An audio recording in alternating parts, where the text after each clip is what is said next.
Welcome to Coffee and Conversation with Bell Healthcare Marketing. I'm Chuck Adams, and today we're going to dig into how COVID-19 has changed the talent pool in the aesthetic space. I'm really excited to welcome back today's guest, Maura Shore. She's a partner at Shore Solutions, an award-winning medical consulting firm that assists practices improve their operational, administrative, and financial performance. She's an award-winning and well-known author, a speaker in the aesthetic healthcare space, and Maura has a wealth of experience helping practices achieve operational efficiency and revenue growth. Maura, welcome back to the program. Thank you so much. It's great to be here. And this time around, I brought my coffee to the Coffee and Conversation. So I figured it'd be welcome in this type of a scenario. Yeah, I left mine in my office, so I'll catch it next time. Although I've had about 3 cups this morning already, so yeah, I'm in good shape. So, Maura, this has obviously been a tough time for many in the cosmetic and aesthetic industry due to job losses and layoffs. But if I'm a practice owner, really that had open positions prior to COVID-19, the disruption we've had, there are probably some changes in the job pool that I should take into consideration as I'm starting the recruitment process. So to kick it off, tell us a little bit about how COVID-19 has affected the talent pool for our industry. Sure. So, there has been such a drastic shift. So we work with medical practices across the country. And so with that, on a consulting basis, and we also are very involved in their hiring practices. So we help them find talent, we help them train talent. So we work a lot with this particular topic. And prior to COVID, it didn't matter. It almost became an internal joke, I would say, amongst our team that no matter where we went and no matter which we lecture at, had been lecturing at about a dozen conferences throughout the year. And, when there was just this abundance of conferences, we were there and we would meet people from all over the country. And we would hear there's no good talent in Chicago. There's no good talent in New York. There's no good talent in Texas. There's no good talent in Florida or California or Seattle or Charlotte, North Carolina. It didn't matter. And most of these were major cities. And everybody would say, my market is different than every other market. And while every market had a little bit of tweaks, it was harder and harder to find good talent because the good talent was already employed. And so unless you knew somebody that knew somebody, it was harder and harder to find good talent. All of that has shifted because this has opened up when the majority of practices laid off the majority, if not all, of their team members, including their providers. But really their marketing coordinators, their patient care coordinators. And I'm not saying that this happened at every single practice, but it happened at a majority of the practices.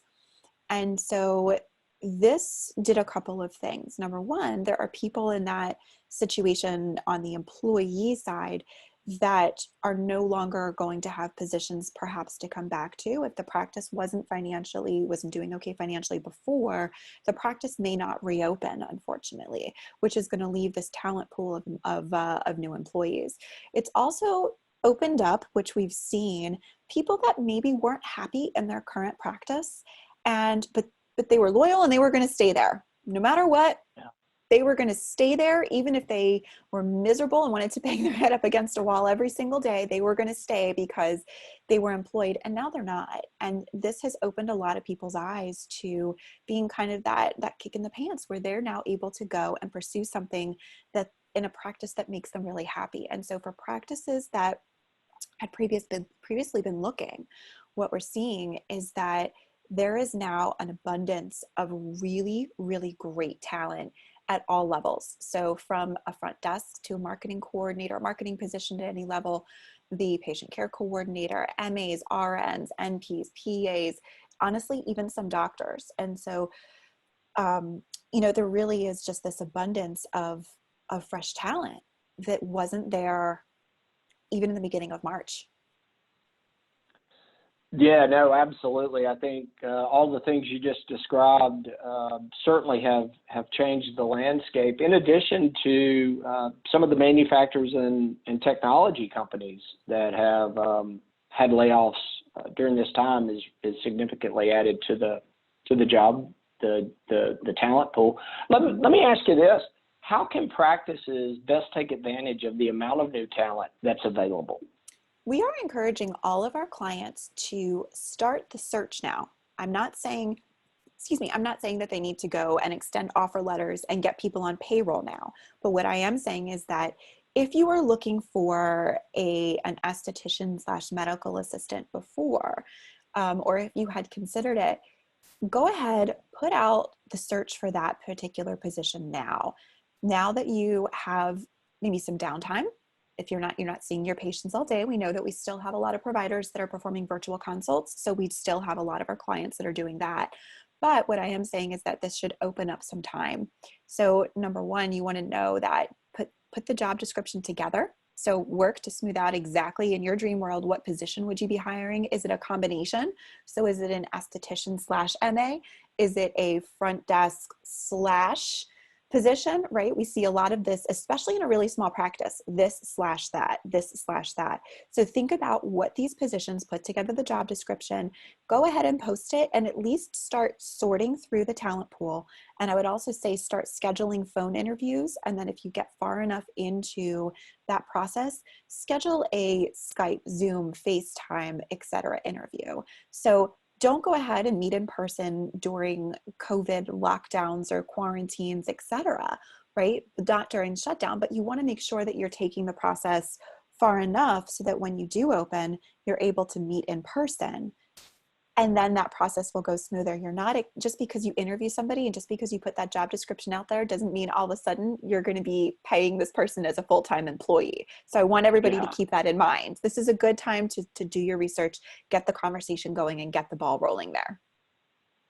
Yeah, absolutely. I think that's a fantastic use of the time that practice owners and administrators can really use to set themselves up to really start fast and have some momentum once we get to the other side of this.